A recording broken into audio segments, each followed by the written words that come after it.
Omuzimu gwa iculi gwogedde, baali basatu abanzita. Ye omukyala Faridah Nakazibwe gakaba gakomba. Wuno pasita ow'ebyamagero naye mukuleetedde. Butereevu nkwaniriza ku Jika Media ensibuko y'amawulire. Gwe atanaba kubanga osubscribinga genda maaso osubscribinge osobole okutambula n'okumanya.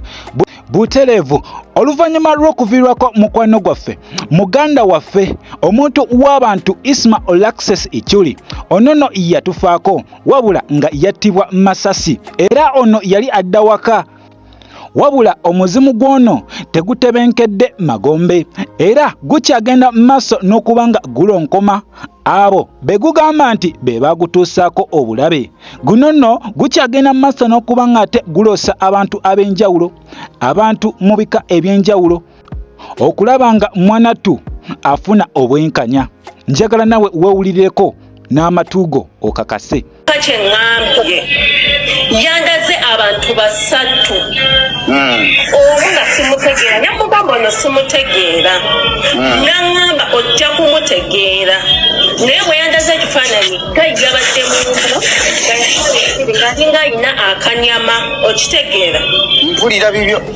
Obwokubiri nandaga ekifaananyi kyabaddeko bindeeba oyo wa rape oyo bbaawe. Nze golabana ne bundeeba simulabangako face to face wabula mulaba ku TikTok. Obwokusatu nandaga ekifaananyi kyabaddeko balisatimo. That is all. Nangamba sigenda kwebaka mirembe gyendi naye abantu abanzita baali ku lusegere. Ati munnange adda mu mboozi tagiwoomya. Nawe weewuliddeko omukyala agamba munnange omuzimu gwayogedde. Yayogedde nagwo era gwamugambye abantu babadde bameka nabagambye adda mu mboozi tagiwoomya. Kigambibwa mbu omuzimu guno tegugenda ate kutereera magombe paka nga omutemu eyagutuusaako ekyo akwatibbwa. Era gwakugenda maaso n'okulosa abantu ab'enjawulo paka nga gufunye obwenkanya. Munnange byebyo eby'omugenzi Isma Olaxes iculi obula nga ne poliisi ekyakola namaanyi kulaba nga ate efuna omutemu oyo eyatta musajja mukulu ono. Kitalo nnyo ddala. Twaviirwako omuntu w'abantu omuganda waffe mukwano gwaffe naye kyemmanyi yatusookayo busoosi era tujja kuba nga tumusangayo.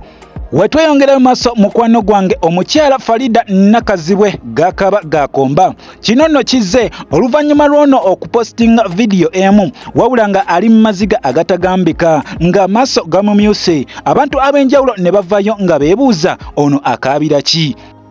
Okusinziira ku comments ku mukutu ogwa TikTok ono kiraga abantu abasinga bagamba ono ayinza okuba nga ate alina embeera gy'ayitamu ate abantu gye batamanyi. Sinakindi nga akaabira mukwano gwe omuntu w'abantu Isma Olaxes iculi eyatuvaako emabegaawo. Jjukira omusajja ono abadde muntu w'abantu, buli muntu abadde amumanyi, teri abadde tamumanyi wansi wa Uganda eno. Era woba otunuulidde vidiyo eyo munnange oyinza okulowooza nti ali mu bizibu bya mukwano. Omanyi ebiseera ebisinga guno omukwano gusuula omuntu eddalu, ebiseera ebisinga omukwano gukozesa ekintu ky'otasuubira. So ono yeekutte vidiyo wabula ng'ali mu nnyiike ng'ate agiraga abantu. Kitegeeza yeetaaga public sympathy era agifunye kubanga abantu bambi baamunakuwaliddeko nga balaba embeera gy'alimu si nnungi nga si musanyufu. Nga w'omulaba mu vidiyo eyo gw'olowooza mbeera ki gy'alimu era yabadde ku ki okukwata vidiyo eyo n'agipostinga ku mukutu gwe ogwa TikTok. Gwe atamanyi mukyala Faridah Nakazibwe munnange ono mukyala w'amaanyi nnyo mu nsonga z'amawulire era akola ku mukutu ogwa NTV abeerayo nnyo. Wabula kyonna kye kiri tujja genda maaso n'okunoonyereza ate nsonga ki nga omanyi munnange emikutu jajja tosobola kweka abantu essaawa yonna tugenda kumanya lwaki yabadde mu mbeera eyo gye yabaddemu. Of course nyongera okujjukiza mukwano gwange nti oli ku Jika Media. Gwe atanaba kubanga osubscribing ngenda maaso subscribing, liking, oganeko ne mu comment section obeeko ky'oŋŋamba. Bwe tweyongerayo mukwano gwange oluvannyuma lw'omuyindi okubibwa amasasi mwanattu kyazuuse nti omusirikale emmundu gye yabadde nayo yabadde agibbye bubbi naye owange yagifunye atya. Kigambibwa mbu ono yabadde alina lumumenti we gwasula naye ono nno nga mupoliisi munne wabula oli yafunyemu obuzibuzibu era bw'atyo n'akwata emmundu n'agiteeka mu nnyumba ono nno yeerabidde okugizaayo emmundu gye kubeera.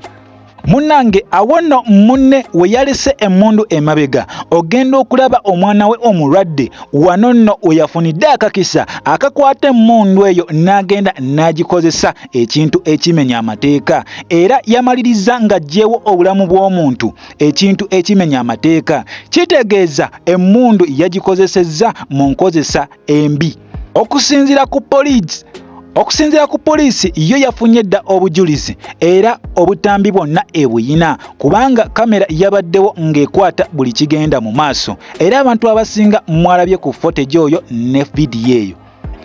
We twogerera mukwano gwange ye omusirikale eyabadde avunaanyizibwa ku mmundu eno munnange yakwatibwa dda era akuumibwa ku Kireka Police Station. Essaawa yonna bagenda kuba nga ate bafuna omusirikale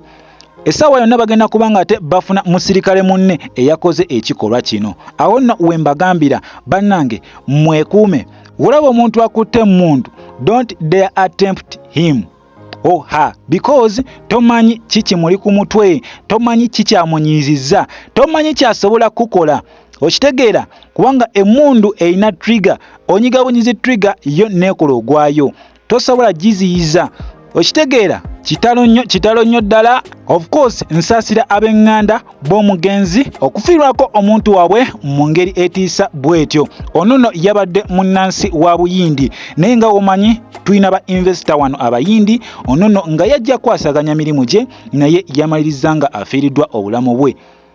Era tusaba Mukama Katonda amuwummuze mirembe kubanga yagaba ate yatwala.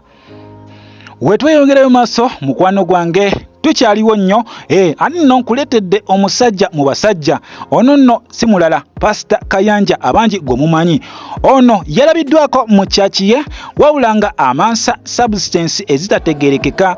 Abantu abamu kye bagambye nti gano gabadde mafuta spiritual oil era nga awa bantu be mikisa.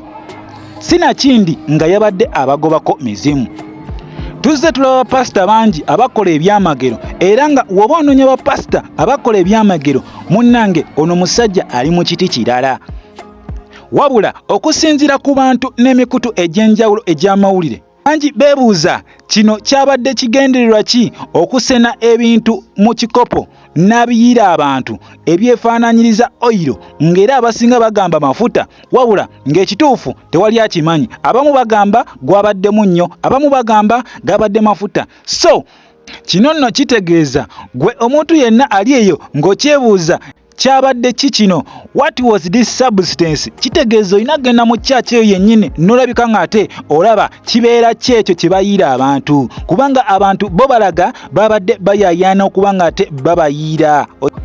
Of course muganda wange oli kujjika media ensibuko y'amawulire kwatanaba kubanga osubscribinga genda maaso subscribinge likinga ogendeko wali ne mu comment section gompe endowooza yo gwolowooza kyabadde kyekyo kyayiira abantu. Era bwentyo wensabira Mukama Katonda abankuumire mweraba.